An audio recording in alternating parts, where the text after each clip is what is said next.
દિવાળીની ધનતેરસથી બેસતા વર્ષના દિવસ સુધી પોરડા ફાગવેલના સરપંચ તથા સમરસિંહ અને ભરતસિંહ વિરેન્દ્રસિંહ તથા ગામના નવયુવાનો મળી ફાગવેલ મેળામાં આવતા યાત્રિકો માટે આરામ અને ચા નાસ્તાથી લઈ જમવા સુધીની સગવડ તેમજ વિસામા દ્વારા નિઃશુલ્કપણે સેવા કરવા રાત દિવસ ખડે પગે રહી યાત્રિકોની સેવા કરી સમાજમાં એક ધાર્મિક માનવતાનું ઉદાહરણ પૂરું પાડી રહ્યા છે।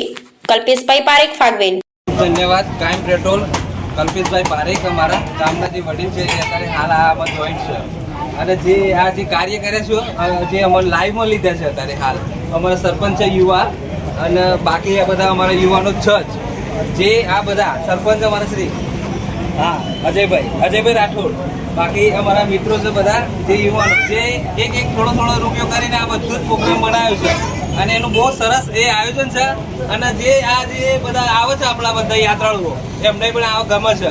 અમારી યાત્રાળુઓ દળને એવું ના લાગવું જોઈએ કે અમારી જોડે કોઈ વસ્તુની કમી આવી ગઈ અને અમને દુઃખ ના થાય કે અમારી જોડેથી કોઈ કમી ના થઈ જાય એટલે અમે હર વખત એના માટે દોડી રહી છીએ અને દેવ દિવાળીની શુભકામનાઓ દરેક યાત્રાળુઓને અને બધા જય પાથીજી મહારાજ બરાબર બોલો પાથીજી મહારાજની જય।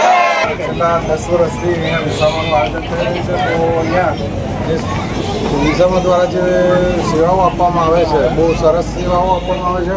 અહીંયા જે યાત્રીઓ આવે છે તેમના માટે અહીંયા ચા પાણી નાસ્તો તથા જમવાની વ્યવસ્થા પણ કરવામાં આવી છે અને અહીંયા મોબાઈલ ચાર્જ આરામ કરવાની સુવિધા છે તે ખાસ કરીને યાત્રીઓને બહુ ઉત્તમ સગવડ પૂરી પડે તે રીતે અમારું પ્રયત્ન છે। કઈ સાઈડના વધારે યાત્રીઓ આવે છે? અહીંયા વધારે પડતા તો વડોદરા છે, ભરૂચ છે, નર્મદા જિલ્લો એ બાજુના ટોટલી યાત્રિકો અહીંયા ફાગવેલ પહેલો એક વિસામો ચાલુ છે લાવે ચોકડી, બીજો વિસામો ચાલુ છે આપણે દાદાના મુંડાળા અને ત્રીજો વિસામો મારા પોરડા ફાગવેલ સ્ટેન્ડ ઉપર ચાલુ છે। બોલો પાથીજી મહારાજની જય।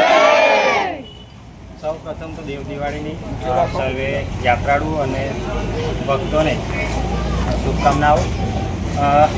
અહીંયાથી જે ફાગવેલ મુકામે યાત્રાળુઓ જે દર્શનાર્થે દાદાના જાય છે તેમને દાદો સૌની મનોકામના પૂરી કરે એવી દાદાની પ્રાર્થના। આજરોજ પોરડા ફાગવેલ ગામે દર વર્ષે આ રીતે દેવ દિવાળીએ વિસામાનું આયોજન કરવામાં આવે છે। અહીંયા માઈ ભક્તો માટે, દાદાના ભક્તો માટે ઉત્તમ નાસ્તો અને જમવાની સુવિધા મળી રહે એ માટે સમસ્ત ગ્રામજનો અને યુવાઓ દ્વારા સરસ આયોજન કરવામાં આવે છે। જય વાસી।